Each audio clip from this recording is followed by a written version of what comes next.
뭐야? 왜 언니가 여기에 있어? 어? 아니, 근데 살아있네? 뭐야, 너? 그건 내가 할 말이고. 설마 민수 도로 뺏어가려고 온 건 아니지? 이미 민수는 내 남편인걸? 민수도 이제 언니한테 감정 없다고. 무슨 짓을 해도 소용없어. 나도 아무 생각 없거든? 아니, 근데 진짜 놀랐잖아. 왜 언니가 이 아파트에 살고 있어? 나한테 민수 뺏기고 집에서 돈 한 푼도 없이 쫓겨나서 돈 없는 전업주부라서 노숙생활이나 하고 살았던 언니가 심지어 같은 동인 거 보고 진짜 깜짝 놀랐잖아. 7년 전의 일을 굳이 일일이 생각나게 해줘서 참 고맙네. 그래도 네가 하나 잊은 게 있어. 나는 아무 때나 내가 원하면 일할 수 있는 자격증을 갖고 있거든. 뭐? 그 덕에 너한테 다 빼앗기고도 일주일 만에 일할 곳이랑 살 곳을 찾았어. 그래서? 최소 일주일은 노숙자였다는 거구나? 생각보다 노숙기간이 짧긴 하지만 꼴졌네? 내가 어떻게 지냈는지 궁금하지도 않으면서 뭘? 에이, 그렇지도 않아. 지난 7년간 언니가 어떤 밑바닥 인생을 보내왔는지 상상만 해도 두근거리거든. 그러셔? 네가 생각하는 밑바닥 인생의 기준이 뭔지는 모르겠지만 적어도 이 아파트에 살 정도의 생활 수준은 돼. 아, 저층 사는구나? 나랑 민수는 26층 살잖아. 이 아파트가 30층이니까 나름 고층이라고. 뭐 로얄층이 어쩌나 얘기하려는 거지? 난 그딴 거 관심 없으니까 나까지 끌어들이려고 하지 마. 그래서 몇 층 사는데? 안 알려줘. 뭐야? 그래 됐어. 나도 내 가족이 저층에 산다는 거 알려주면 부끄럽거든. 그니까 그냥 안 물어볼게.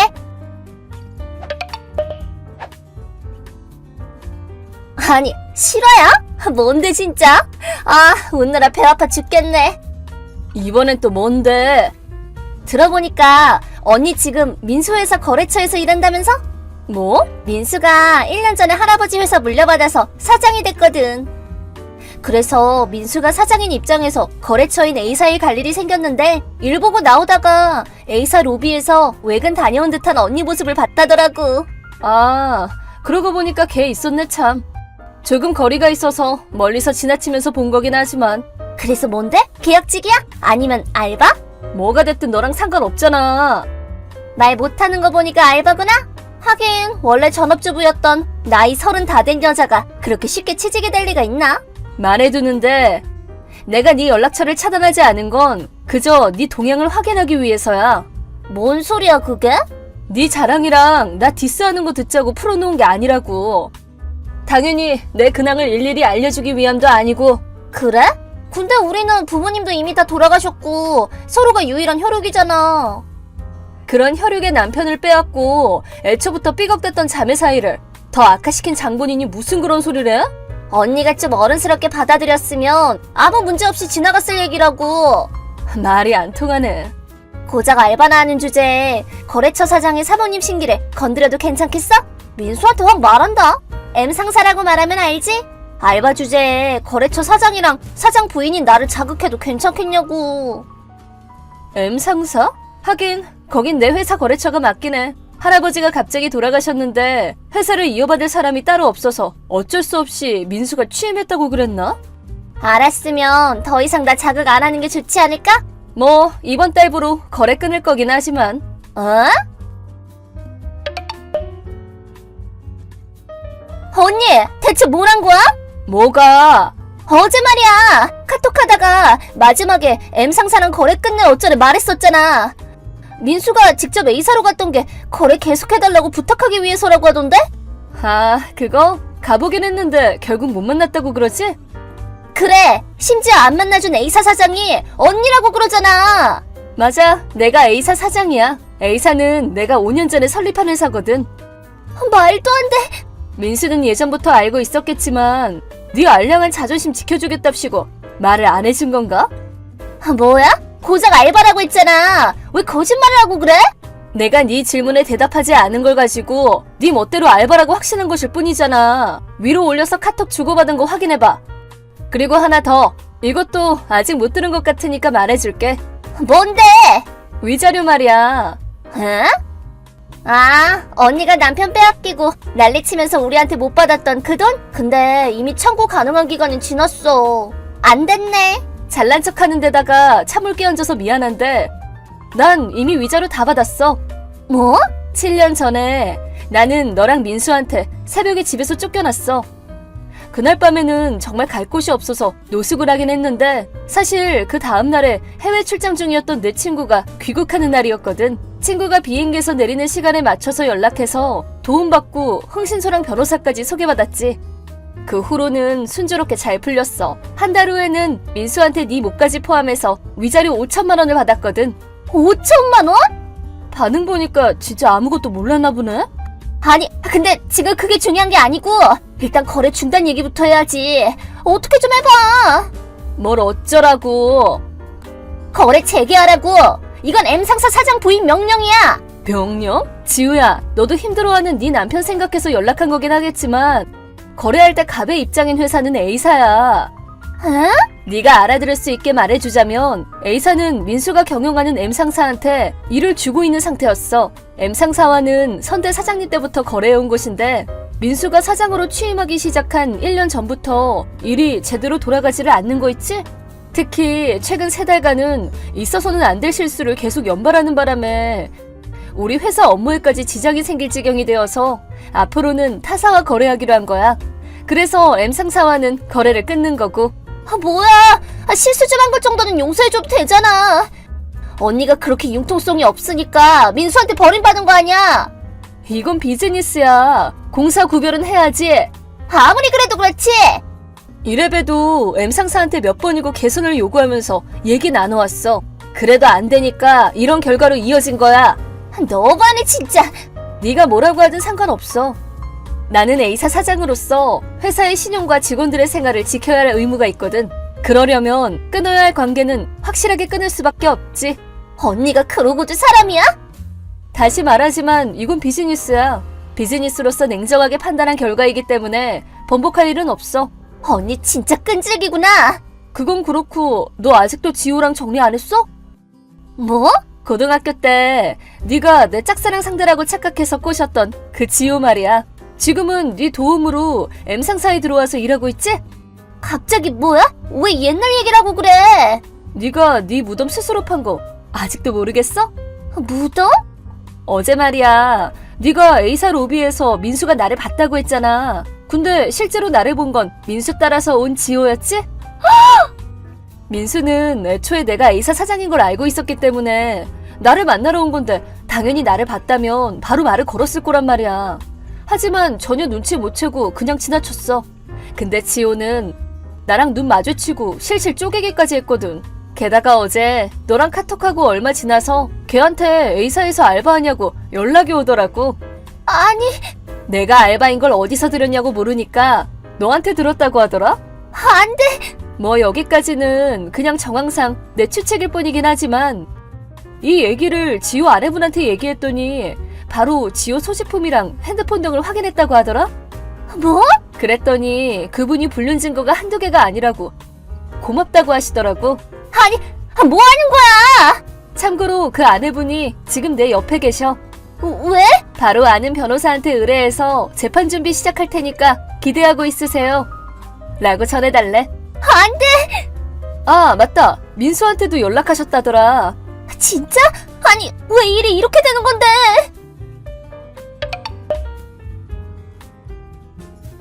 언니, 돈 돌려줘. 전에 민수한테 받았다고 한 내 위자료. 그거 이번에 민수랑 지호 와이프한테 줄 위자료로 써야겠으니까 달라고.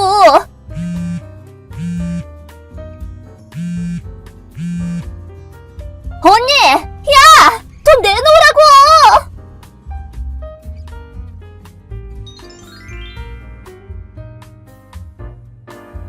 왜 돈을 돌려달라는 건지 잘 모르겠지만 변호사의 설명을 듣고 제가 받은 위자료는 본인이 터치할 수 없는 돈이라는 걸 겨우 이해했다고 합니다. 그리고 지호와 지호의 관계는 결혼 전부터 이어져 왔기 때문에 엄청나게 많은 액수를 청구당했는데 민수와 결혼해서 전업주부로 지내온 지호는 그 돈을 전부 다 자기가 책임지고 내야 하는 거냐면서 그 자리에 털썩 주저앉았다고 합니다. 참고로 지호는 어디서 빚을 졌는지 위자료를 한 방에 냈다고 하는데 그 후의 행방은 모른다고 합니다. 한편 제 회사와 거래를 하지 못하게 된 민수의 회사는 한 번에 도산하고 말았습니다. 이혼당한 지호는 누구의 도움도 받지 못했고 지금은 사채업자가 소개해준 가게에서 몸이 가루가 되도록 일하고 있다고 들었습니다.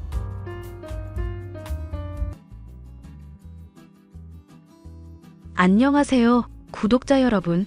구독과 좋아요는 채널 운영에 큰 힘이 됩니다. 안녕하세요. 포항에서 작은 미용실을 운영하는 올해 50살 된 여성입니다. 이른 나이에 남편 만나 결혼해서 일찌감치 아들 둘 낳았고 모진 풍파 다 견뎌내고 지금껏 살고 있네요. 제가 이렇게 사연을 쓰게 된 이유는 모처럼 미용실 쉬는 날이기도 하고 커피 한잔 하다 보니 예전 일이 생각나서입니다. 사실 저는 3년 전 남편을 먼저 떠나보내야 하는 아픔을 겪었습니다. 20살 꽃다운 나이에 만나 흰머리가 무성해지도록 가족들을 위해서 일만 하다 떠난 사람이라 정말 안타까워요. 시간이 제법 흘렀지만 남편만 생각하면 가슴 한쪽이 아려온답니다. 그래도 살아생전하고 싶은 일하면서 꽃처럼 살라는 남편의 말에 제 할 일 하면서 조금씩 마음의 위안을 얻으며 살아가고 있네요. 현재 시댁과는 완전히 연을 끊은 상태인데요. 남편이 사망하면서 돌변한 가족들의 모습에 치를 떨었습니다. 1년 정도 법정 다툼을 했는데 그 과정에서 큰아들이 머리를 크게 다쳐 한동안 병원 신세를 지기도 했어요. 그걸 계기로 더 이상 문제 삼지 않기로 하고 완전히 연을 끊은 거랍니다. 어떻게 된 사연인지 지금 시작해 볼게요. 여보, 오늘도 밤샘 근무해요? 조금 쉬엄쉬엄하지. 이제 애들도 다 컸는데 매일 그렇게 쉬지도 않고 일하면 어떻게 해. 두 아들 장가 보내려면 더 열심히 일해야지. 풍족하진 않더라도 넉넉하게 해서 보내야지. 아니, 뭐 얼마나 대단한 집에 장가 보내려고 그래요. 이제 자기들 앞가림은 할 나이니까 당신도 조금은 쉬는 게 어때요? 나한테 다 생각이 있어서 그래. 내가 하루라도 더 벌어야 당신이랑도 놀러도 다니고 그러지. 어휴, 당신 고집을 누가 말려. 그럼 주말이라도 좀 쉬어요. 요즘 한참 벌이가 좋을 땐데 딱 올해까지만 고생하고 내년부터는 주말에 쉴이다. 당신이 뭘 걱정하는지 다 알아. 그래도 나 조금만 믿고 기다려요. 맨날 제대로 잠도 못 자고 고생만 하니까 속상해서 그렇지. 나도 이제 경석 언니 미용실에 다시 나가니까 당신 혼자 고생 안 해도 된다는 말이야. 아직 나 88에. 그러니 너무 걱정하지 마. 오늘은 일찍 퇴근하니까 당신 좋아하는 뒷고기 먹으러 갈까? 아, 맞다. 당신 오늘 조기 퇴근하는 날이지? 오늘은 야간 작업 없어요? 응, 없지. 모처럼 금요일인데 사랑하는 당신이랑 시간도 보내야지. 애들은 오늘 연락 없었어? 네. 요즘 졸업반이고 시험 기간이라 바쁜가 봐요. 이럴 땐 그냥 조용히 있어주는 게 나아요. 그래. 시험 끝나면 내려오면 그땐 우리 아들들 몸보신 좀 시켜줘야겠다. 안 그래도 그러려고 등뼈도 사놓고 낙지랑 이것저것 사놨어요. 그렇게나 많이? 아무튼 당신 손 큰 건 알아줘야 해. 조금 있다 봐. 금방 갈게. 남편과 저는 어려서부터 알고 지내던 남매 같은 사이였습니다. 어려서 부모님이 일찍 돌아가셨고 홀로 남은 제게 듬직한 울타리가 되어준 아주 고마운 사람이죠. 20살이 되던 해 누가 먼저랄 거 없이 서로에게 푹 빠졌고 저희 두 사람 사이엔 쌍둥이 아이들도 생겼죠. 그 시절 다 그러했듯이 사는 게 바빠 제대로 된 결혼식은 하지 못하고 혼인신고만 하고 살았습니다. 시댁은 시어머니, 시누이 이렇게 2명이었어요. 원래 위로 아주버님이 한 분 계셨는데 남편이 중학생이던 시절 돌아가셨고요. 시누이는 나이가 30이 넘었고 동네 병원에서 간호조무사로 근무하고 있었고 시어머니는 식당으로 일을 다니셨습니다. 남편이 대학을 포기하고 돈 벌기에 급급했던 이유는 돌아가신 아주버님에 대한 죄책감 때문입니다. 당시 남편은 웬만한 직장인 월급보다 2배 정도는 벌고 있었는데 그렇게 하지 않으면 식구들 생활비가 감당이 안 됐기 때문이었습니다. 당연하게도 시어머니는 남편에게 매달 생활비를 요구하셨고 시집 안 간 시누이도 종종 큰돈을 요구해왔죠. 하지만 남편은 그럴 때마다 아무 말 없이 금전적인 지원을 해주었고 남편도 별말 안 하기에 저도 입을 다물고 있었습니다. 예, 건우 어미야. 날짜가 지났는데 생활비 입금이 안 됐던데 아범한테 무슨 문제라도 있는 거냐? 어머니, 그이가 수금이 며칠 늦어진다 그랬는데 제가 깜빡하고 말씀 못 드렸네요. 뭐, 너는 정신을 어디에 두고 다니는 거니? 그런 게 있으면 진작에 말을 했어야 하는 거 아니냐? 저도 건우랑 선우 때문에 정신이 없어서요. 죄송해요. 그리고 너 요즘 어디 일 다니니? 집안 살림이나 좀 배우라니까.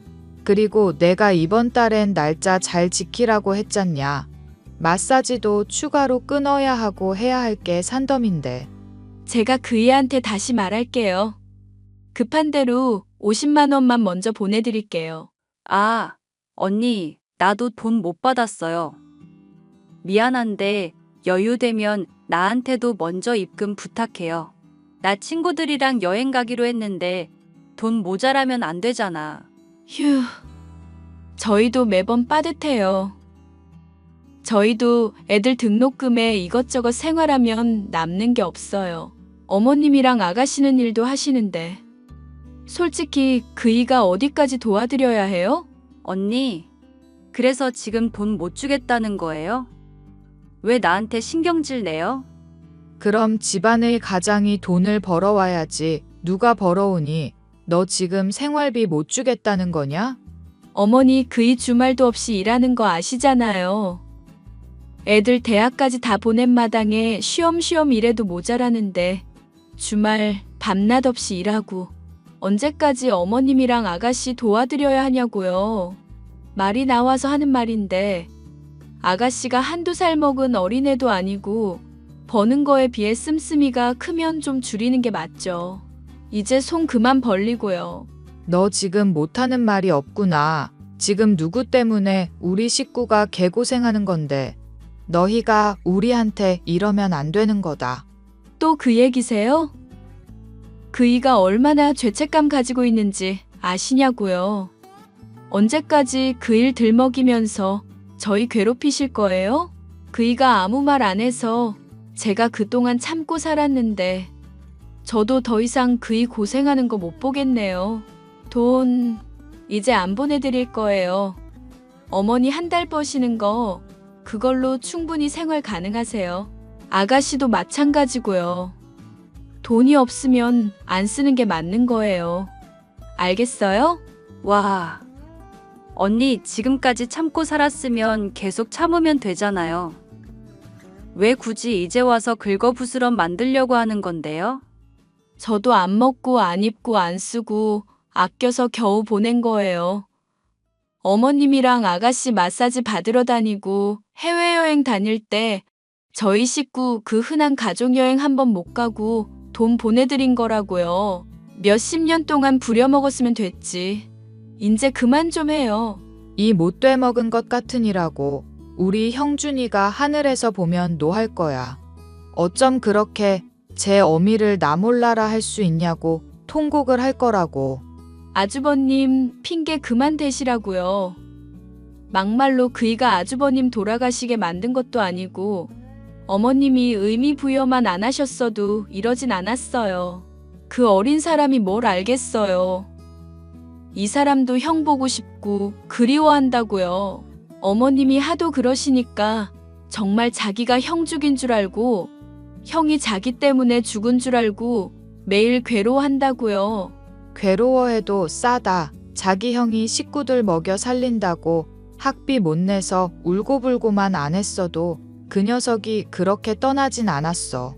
돈 한 푼 벌려고 그 새벽에 언니 그만해요. 우리 엄마 그만 괴롭히라고요. 돈 주기 싫으면 주지 마요. 내가 오빠한테 직접 말할 거니까. 전화해서 한 번만 돈 얘기해봐요. 내가 이놈의 집구석 다 엎어버리려니까. 아이고 세상에 별일이 다 있다. 저딴 게 며느리라고 이제야 본성을 드러내는구나. 여보, 지금 쉬는 시간이지? 나랑 이야기 좀 할 수 있어? 응. 무슨 일 있어? 아마 곧 어머니랑 아가씨한테 전화 갈 건데 내가 당신한테 미리 말해두는 게 나을 것 같아서. 뭔데 그래? 이번에 생활비 입금 안 됐다고 나한테 뭐라 하시더라? 아가씨도 그래. 그 나이 되도록 벌어둔 돈이 없다는 게 말이 안 되고 자기가 버는 건 버는 것도 아니라 이거야? 어쩜 그렇게 당연하게 몇백씩 받아가냐고. 돌아가신 아주버님 핑계대는 것도 이제 지쳐. 당신 작년에도 그렇고 올해 옷 몇 벌이나 샀어? 애들 등록금 된다고 새벽까지 일하고. 이젠 우리 그러지 말자고. 당신 갑자기 왜 그래? 엄마가 형 이야기를 했어? 내가 이참에 인연을 끊더라도 싹을 다 잘라내버릴 거야. 우리 내일 모레면 50이야. 언제까지 이렇게 살 순 없잖아. 우리 애들도 장가 보내고 우리도 즐기면서 살아야지. 우리가 무슨 노예도 아니고 말이야. 당신 말이 맞긴 한데 그래도 엄마랑 가영이가 가만히 있겠어? 가만히 안 있으면 어쩔 건데? 나도 이제 애들 다 키웠고 무서운 거 없어. 그러니까 당신도 밤에 일하는 거 그만해. 나도 주간에 일할 거니까 일 좀 줄여. 일단 오늘 퇴근하고 집에 가서 이야기 좀 하자. 엄마랑 가영이한테 연락이 오면 잘 말할게. 또 바보처럼 내. 이러고 돈 보내지 말고 내가 단단히 일러뒀으니까 무슨 말을 하던 앞으로 그냥 나랑 이야기하라고 해. 알겠어. 당신 고혈압도 있는데 그러다 큰일 나. 내가 오늘 일 마치고 바로 갈 테니까 집에서 커피 한잔 하면서 좀 쉬고 있어. 사실 시댁엔 가슴 아픈 사연이 있어요. 포항에서 어부로 사셨던 시아버지가 일찌감치 돌아가신 바람에 가세가 기울었는데 그때 당시 가장이었던 아주버님이 돈을 벌고 있던 상황이었습니다. 집안의 늦둥이로 태어난 시누이로 인해 시어머니는 일을 하지 못하던 상황이었고 남편은 한참 사춘기였던 철없는 중학생이었죠. 학생회비, 급식비를 내지 못할 정도로 집안 형편이 좋지 않았고 남편은 어린 나이였던지라 투정이 좀 있었나 봅니다. 시어머니는 시누이와 본인 말고는 다른 식구들은 잘 챙기지 않았고 되려 나이 어린 아주버님과 남편에게 의지를 많이 했다고 해요. 어린 동생들과 엄마를 보살펴야 한다는 책임감 하나로 고등학교 진학에 포기한 채 뱃일과 어시장에서 굳은 일을 도맡아 했답니다. 부족함 없이 키우려 밤낮 없이 일하다 배가 전복되는 사고를 당했고 그대로 아주버님은 짧은 생을 마감하신 거였죠. 그런데 시어머니가 아주버님이 돌아가신 걸 남편 탓으로 돌렸고 남편은 어린 마음에 상처를 받아 죄책감을 갖고 살게 된 겁니다. 그게 지금까지 시어머니와 시누이를 뒷바라지하게 된 이유였어요. 드라마에서나 나올 법한 이야기지만 저에게도 이런 일이 있으리라고는 상상도 못했습니다. 남편의 잘못이 없는데 바보같이 착하기만 했던 남편은 그렇게 몇십 년을 혼자 소갈이하며 살았던 거예요. 여보, 내가 할 말이 있는데 말이야. 왜? 지난번 일로 어머니가 또 뭐라 하셔? 생활비 안 보내주기로 합의 본 거 아니야? 그게 말이지. 그래도 내가 벌 수 있을 때까지만 도와드리는 거 어떨까? 앞으로 딱 2년만 더 고생하자. 나도 애들 결혼 자금이며 노후 자금이며 다 계산해 둔 게 있어서 그래. 계산은 계산이고 당신이 무슨 죄야? 왜 어머니랑 아가씨까지 책임져야 하느냐고. 정말 답답해 죽겠다. 당신한테 이런 말 하는 거 정말 염치 없어. 그래도 가족이니까 마지막이라 생각하고 참아주면 안 될까? 2년 뒤에는 내가 엄마랑 가영이한테 단돈 1원도 안 보낼 거야. 나도 내 인생 살 거니까. 지금이나 그때나 달라질 수 있을 거라 생각해? 애초에 싹을 자르지 않으면 그만둘 사람들이 아닌데. 당신은 도대체 왜 이렇게 물러터졌어? 지금까지 어머니랑 아가씨한테 들어간 돈만 모아도 우리 번듯한 아파트 2채는 사고도 남았을 거야. 그렇긴 하지. 그래도 빚 없고 오순도순 잘 살고 있잖아. 마지막이라 생각하고 나 믿어주면 안 될까? 내가 지금 당신 믿어준다고 하면 2년 동안 개고생하는 꼴을 또 보라고? 우리도 이제는 편하게 지낼 나이잖아. 더 달라고 해도 안 줄 거야. 내가 각서라도 쓸게. 내가 살면서 당신한테 거짓말한 적 있어? 속 썩인 적도 없는데. 나 한다면 하는 사람인 거 알잖아. 마지막이라 생각하고 나 좀 믿어줘. 정말 인연이야? 딱 2년이야. 2년만 고생하자. 그럼 아가씨한테 각서 받아와. 2년 뒤 날짜까지 쓰고 더 이상 돈 요구하지 않겠다고. 나이가 30이면 자기가 벌어서 써야지. 그리고 어머님도 그래. 모아둔 돈 한 푼도 없다는 건 말이 안 돼. 지난번에 명품 사재 끼고 아가씨랑 괌 다녀오시고. 난 그 두 사람 말 못 믿으니까 각서 쓰고 공증까지 받아와. 당신이 그게 편하다고 하면 그렇게 할게. 그러니 너무 열내지 말자. 그리고 당신도 그래. 내가 쉬엄쉬엄 하라고 몇 년 전부터 이야기했지? 당신도 태도 확실하게 하란 말야. 앞으로 내 입에서 큰 소리 한 번만 더 나오면 그땐 당신이고 뭐고 다 뒤집어 엎어버릴 거야. 이번 한 번만이야. 이게 정말 마지막이라고. 알겠어. 미안하고 고맙고. 그래, 내가 꼭 돈 많이 벌어서 우리 마누라 하고 싶다던 미용실도 차려주고 멋진 집도 사주고 그럴 거야. 그러니까 나만 믿어. 시어머니, 시누이와 한바탕하고 남편과도 한참을 이야기했습니다. 시누이가 간호조무사로 일하면서 매달 200 조금 넘는 금액을 받는다고 알고 있어요. 오래 일하기 싫어서 9시부터 6시까지만 일을 한답니다. 그리고 시어머니도 식당 주방에서 설거지 일을 하시는데 매월 300 정도 받으세요. 솔직히 여자 둘이 그 정도 벌고 딸린 식구도 없으면 쓰고도 남아야 하는 금액 아닌가요? 아무튼 앞으로 딱 2년만 더 고생하자며 남편이 저를 설득했고 저는 조금만 더 참아보기로 했습니다. 그래도 돈줄 끊기긴 싫었는지 각서 쓰고 공증 받아야 나머지 생활비 대주겠다니까 덥석 쓰더라고요. 어이없는 상황에 한 번 더 이를 악물고 버티기 시작했습니다. 저도 부업이며 아르바이트며 할 수 있는 일은 모조리 하기 시작했어요. 큰 돈은 아니지만 매월 180만 원 정도 벌었는데 거의 모든 금액을 저축했습니다. 언젠간 저만의 땅과 집을 사겠다는 꿈을 안고 말이죠. 여보, 오늘 마지막 출근이지? 조심해서 다녀와. 오래 일했던 곳인데 막상 떠나려니 아쉽네. 정들어서 더 그렇지. 사실 나도 어제부로 그만뒀고 재택근무 구했어. 오전에만 잠깐 하면 되는 일이라 당신이랑 시간 보내려고 일부러 조율했어. 만발의 준비를 하셨네요. 그나저나 조금 전에 엄마랑 가영이한테 생활비 입금해줬어. 혹시 연락 온 거 없었지? 벌써 그날이야? 이번 게 마지막이지? 응. 약속한 대로 오늘이 2년째 되는 시점이니까 이제 그만해야지. 근데 다음 주였나? 가영이가 결혼할 남자 인사시켜 준다는데. 나는 금시초문이네. 아가씨 남자친구 있는지도 몰랐어. 다음 주에 애들 방학하고 내려오고 엄마 생일이랑 겸사겸사해서 인사 온다더라고.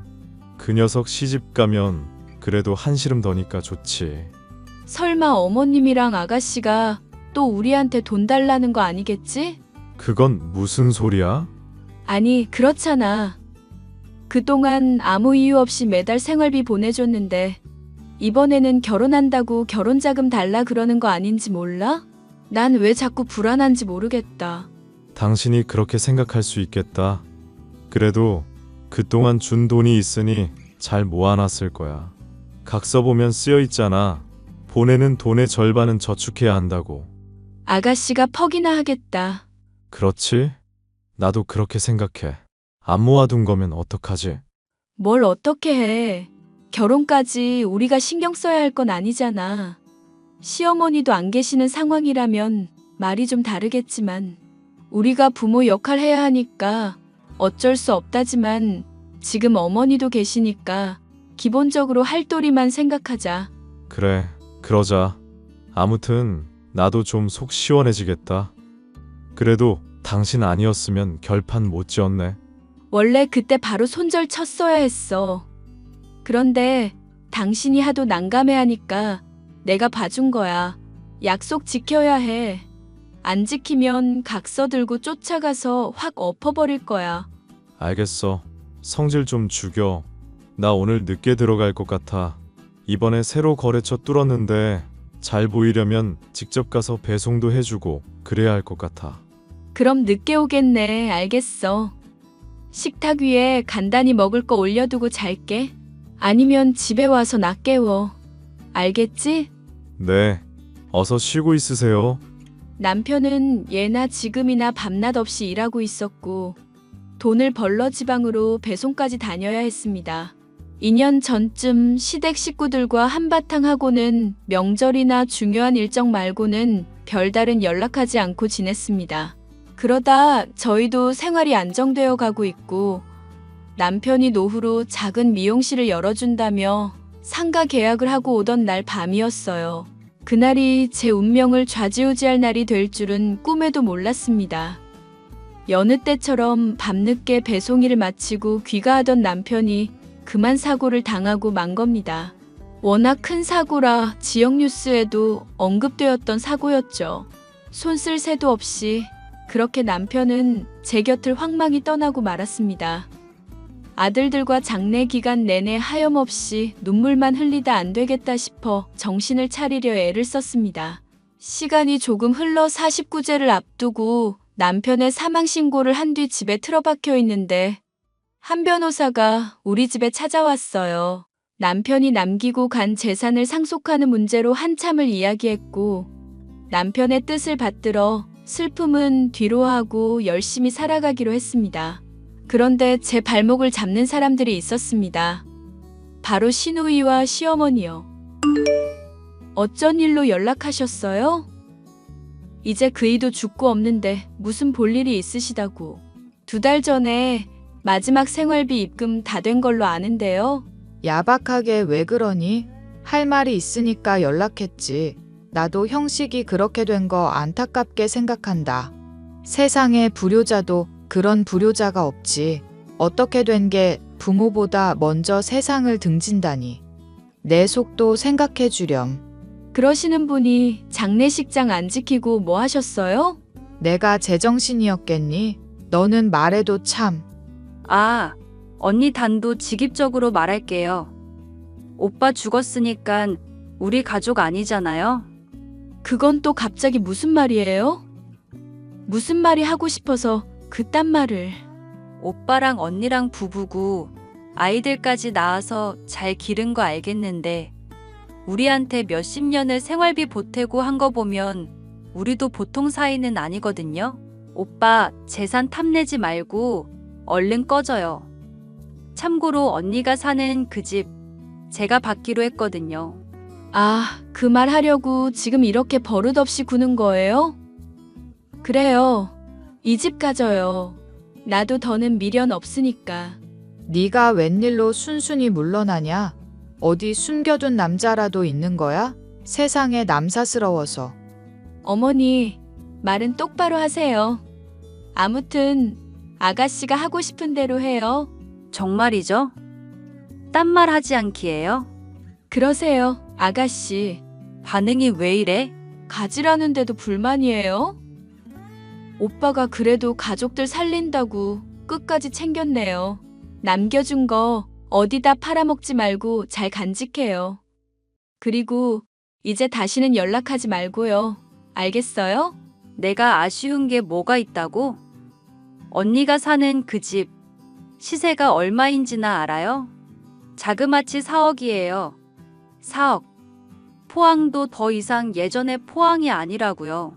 아, 그러니까 내일이라도 짐 싸서 나갈 테니까 알아서 가지라고요. 앞으로 살면서 더 이상 연락하는 일 없었으면 하네요.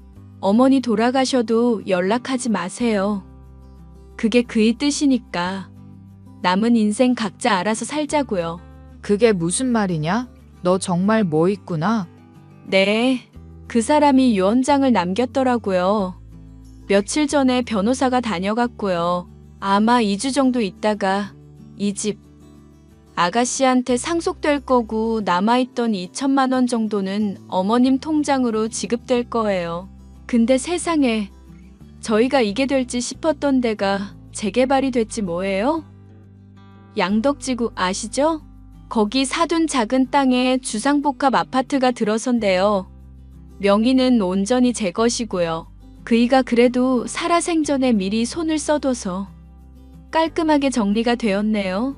그럼 지지구, 복구 고생 많았어요. 뭐? 인연이 그거 우리 아들 재산이야. 그 돈도 우리 거야. 언니, 내가 가만히 있을 줄 알아요? 10억은 좋게 넘을 텐데. 내가 사람 써서라도 꼭 뺏어올 거야. 나도 권리 있다고. 글쎄요? 어디 한번 해봐요. 나도 그동안 당한 게 있어서 절대 그냥은 못 넘어가겠네요. 덤빌 거면 덤벼봐요. 단, 아주 단단히 준비해야 할 거야. 여자가 한을 품으면 5, 6월에 서리가 내리는 법이거든. 야, 이 못된 년아. 제가 시어머니와 시누이에게 당당할 수 있었던 이유는 미리 한치 앞을 내다보았던 남편 덕분입니다. 이런 문제가 발생할 줄 알고 남편이 할 수 있는 법적 조치는 모두 맞춰둔 상태더라고요.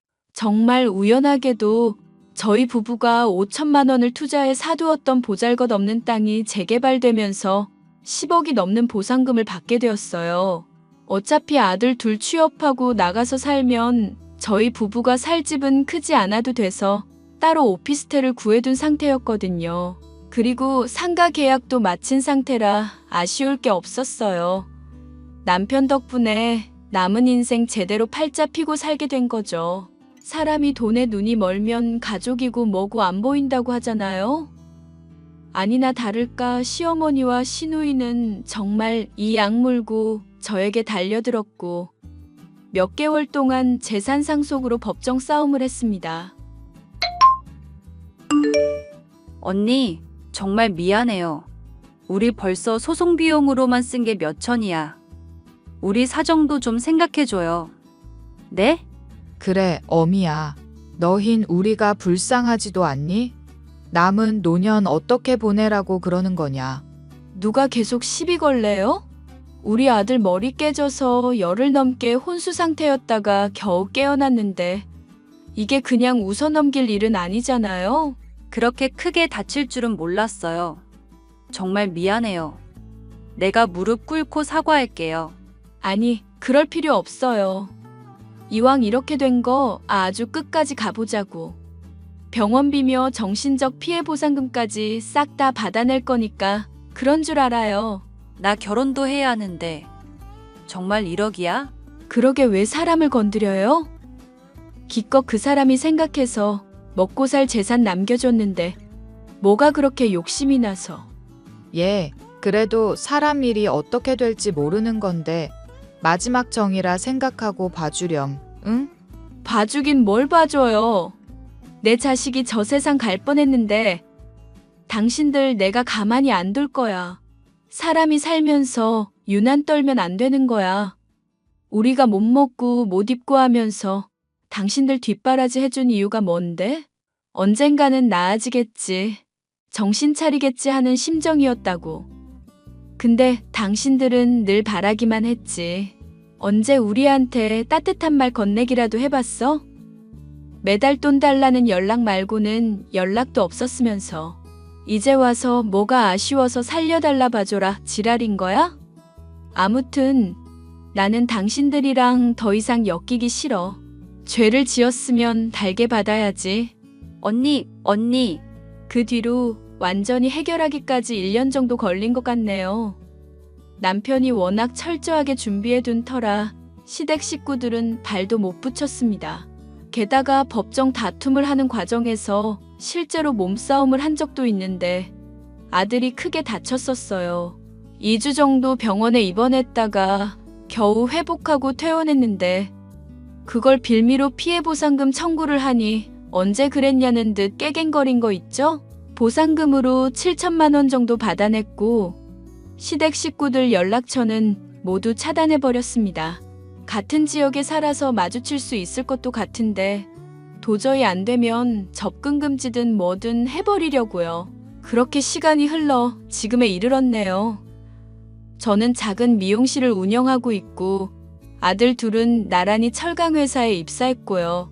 하늘에 있는 남편이 저희를 잘 보살펴 줄 거라 믿습니다. 늘 밝게 행복하게 살라고 했거든요. 저희만을 위하기보다는 어려운 사람들에게 베풀 줄 아는 그런 삶을 살고 싶습니다. 그런 제 인생 여러분도 응원해 주시리라 믿고 여기서 사연을 마칩니다. 감사합니다.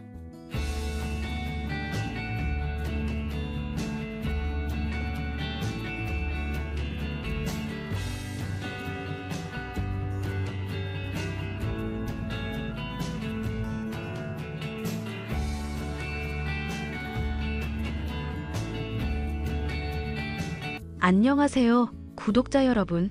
구독과 좋아요는 채널 운영에 큰 힘이 됩니다. 안녕하세요. 저는 30대 여성으로 사업가인 남편과 예쁜 딸과 함께 화목한 가정을 꾸리고 있는 주부랍니다.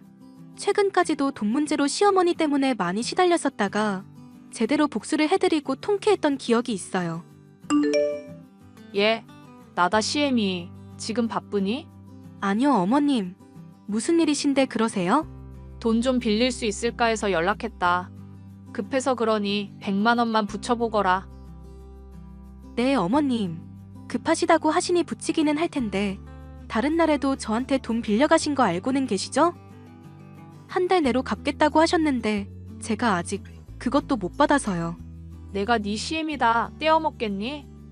나중에 갚을 테니까 전혀 걱정하지 말거라. 그이가 반찬 나온 거 보고 생활비가 왜 이렇게 부족하냐 추궁하는데 제가 둘러댈 말이 없어서요. 기훈이한테 말했다간 봐라.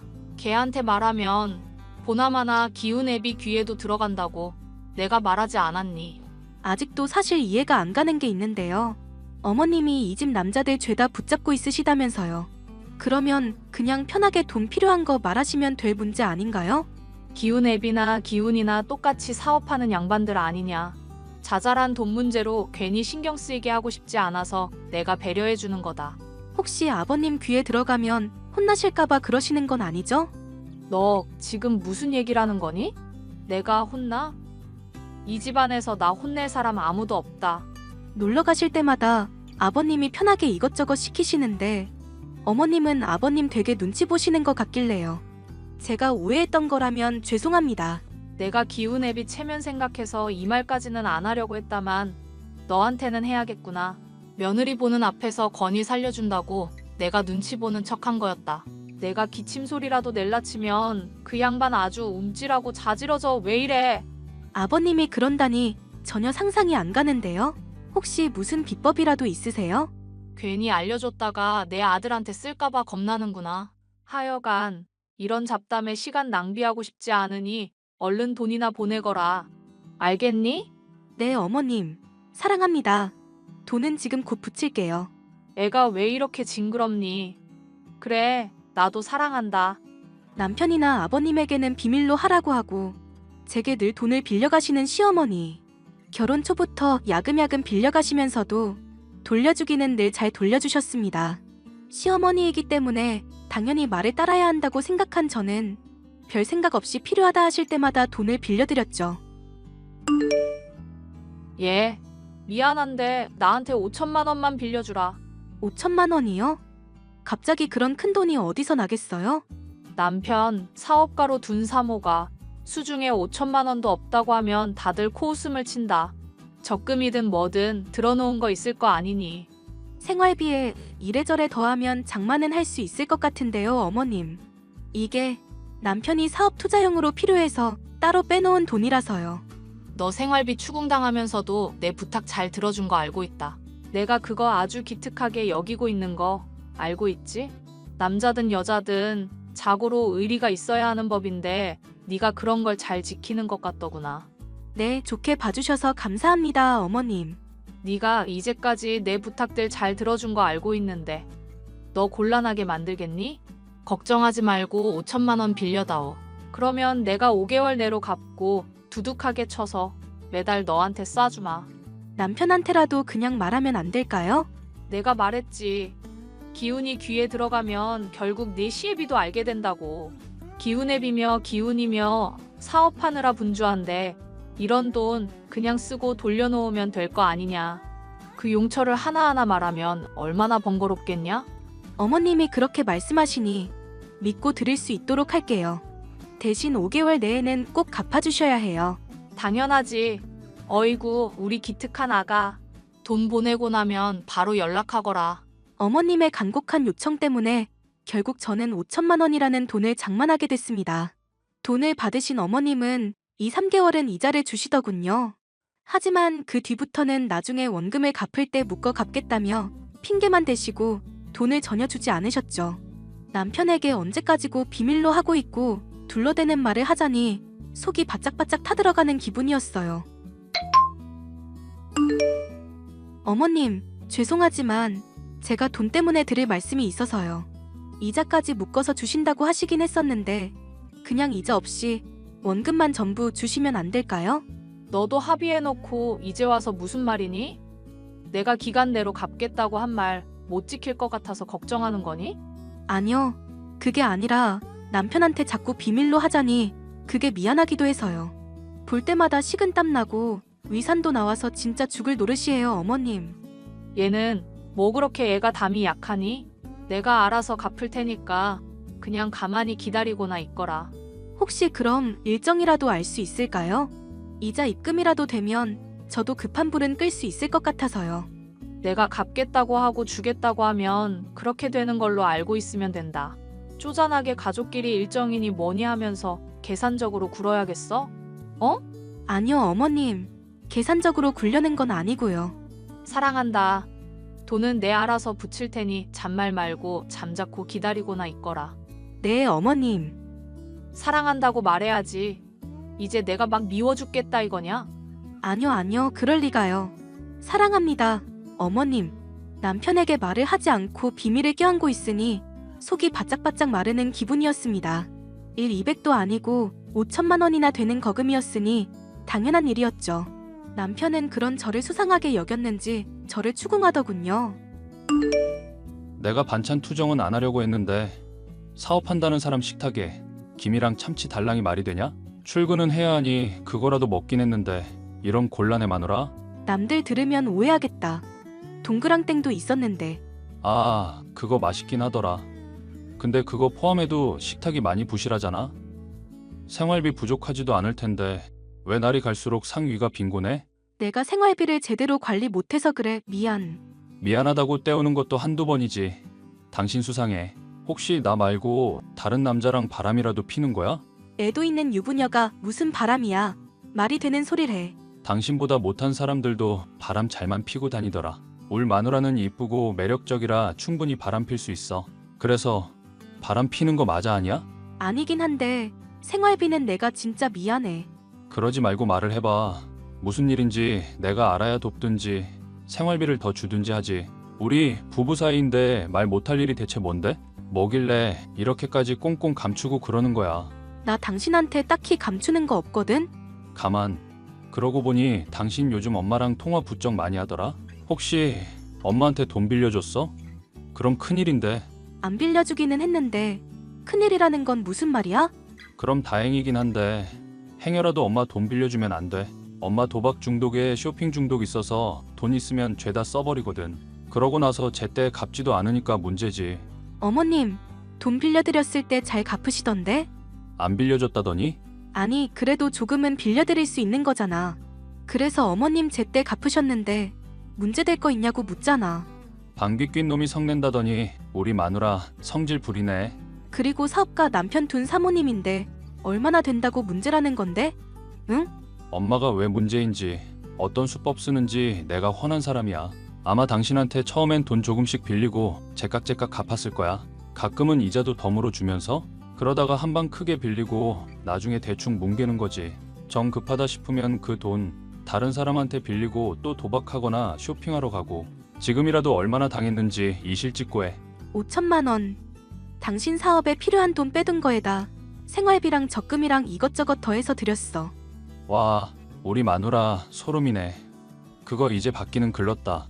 아니, 아무리 그래도 시아버님 사업하시고 돈도 잘 버시잖아. 어머님이 그래도 사업가 남편 둔 사모님인데 5천만 원도 못 갚으신다고? 그리고 사업가 남편 둔 사모님인데 얼마나 된다고 문제야. 엄마가 하도 도박이며 쇼핑이며 탕진을 해대서 아빠한테 체크카드 받아 쓰는 거 모르지? 많이 써대니까 겉보기엔 멀쩡해 보여도 엄마 완전 개털이야. 미안, 나 진짜 그런 줄 몰랐어. 어머님이 안 그래도 이자 준다고 해놓고 그것도 제때 안 주시고 나 진짜 하루하루가 지옥이었다? 엄만 진짜 어떻게 남도 아니고 당신한테까지 그러냐? 이러다 분명 돈 달라고 하면 그때는 가족이니 뭐니 들먹이면서 뭉개려고 들걸? 아버님한테 말씀드리는 건? 하긴 당신은 아빠 성격 제대로 안 겪어봤겠구나. 일단 엄마야 당장 큰일 나겠지만 딱히 돈 돌려받는 거 도와주진 않으실걸? 이런 문제는 속은 사람도 잘못한 거라고 생각하시는 분이라서. 아무리 그래도 아버님이 안 나서주신다고? 내 시어머니이기 이전에 아버님 아내잖아. 본인 돈 걸린 일 아니면 나설 일 없을걸? 내가 이런 문제 때문에 아빠한테 이 갈린 적이 한두 번이 아니야. 그럼 아버님, 본인 돈 걸리게 하면 안 될까? 당신 전에 아버님한테 5억 빌린 적 있잖아. 어? 그거 괜찮은 아이디어다.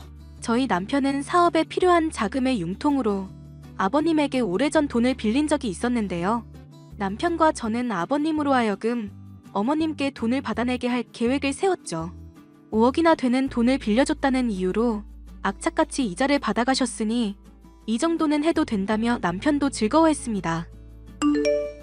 어머님, 드릴 말씀이 있어서요. 너가 말하지 않아도 무슨 말 할 건지 훤히 알겠다. 돈 때문에 연락한 거 맞지? 네, 약속한 기간 지나서 벌써 반년이나 됐더라고요. 대체 언제쯤 주실 수 있나 해서요. 최근에 내가 탐욕의 위험에 대해서 많이 깨닫고 있는 중이야. 가족끼리 화목하게 사랑해야 하는데 서로 숫자로만 대하면 문제 아니겠니? 그러니 이런저런 거 따지지 말고 그냥 용돈 줬다고 생각하거라. 그래도 5천만 원이나 되는데요. 가족끼리라도 좀 큰 액수 아닐까요? 내가 괜찮다는데 뭐가 문제야. 내가 이 집안 가장이고 결정권자인데. 앞으로는 나도 너한테 종종 용돈 주고 그럴 테니까 걱정 말거라. 다 네가 준 거 돌려받을 수 있을 거니까 불안해하지도 말고. 와, 정말요? 너무 감사합니다, 어머님. 가족끼리는 그럼 돈 계산 이런 거 없다고 생각하고 있을게요. 뭐? 너 정말 이게 고맙니? 나 사랑하는 줄은 알았다만 내 생각이랑 좀 반응이 다르구나. 아니요, 정말 진심으로 사랑해요. 그 큰 돈을 저희 다 주시기로 하시고. 뭐? 큰돈이 뭐가 어쩌고 어째? 아버님, 어머님이 평소에 사업 배려해 주신다고 말 안 하셨지만 이런 경사는 꼭 말씀을 드려야 할 것 같아서요. 어머님이 아버님 빚 5억 안 갚아도 된다고 허락해 주셨어요. 뭐? 아가, 너 지금 뭔 소리를 하는 거냐?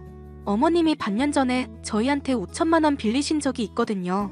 근데 그 돈 사실 아버님한테서 빌린 것에서 빼서 드린 거였어요.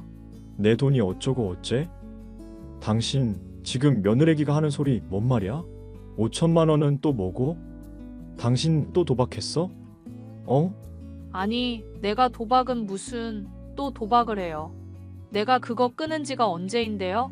내 돈 5천만 원 가져갔다는 거며 빚 탕감해준다는 게 뭔 말인지 말해보라고. 무슨 얘기인지 죄다 실토하라고. 아유, 아버님 말 그렇게 하셔도 실은 애처가인 거 저도 다 알아요. 어머님이 이미 아버님 빚까지 탕감해준다고 하셨는데 저희야 고마울 따름이죠. 이게 다 무슨 소리냐고. 여보, 내가 다 잘못했어요. 네?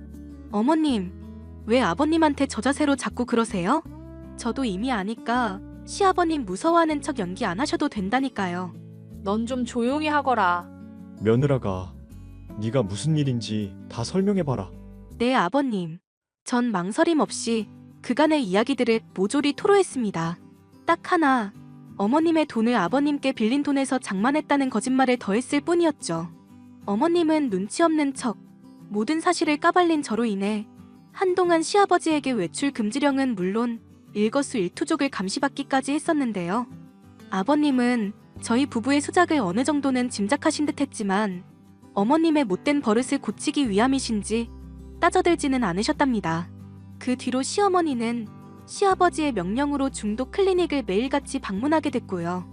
시어머니로 인해 시달린 덕분에 비밀을 품고 속으로만 끙끙 앓아봤자 좋을 건 없다는 걸 깨달을 수 있었습니다. 사연 끝까지 들어주셔서 감사합니다.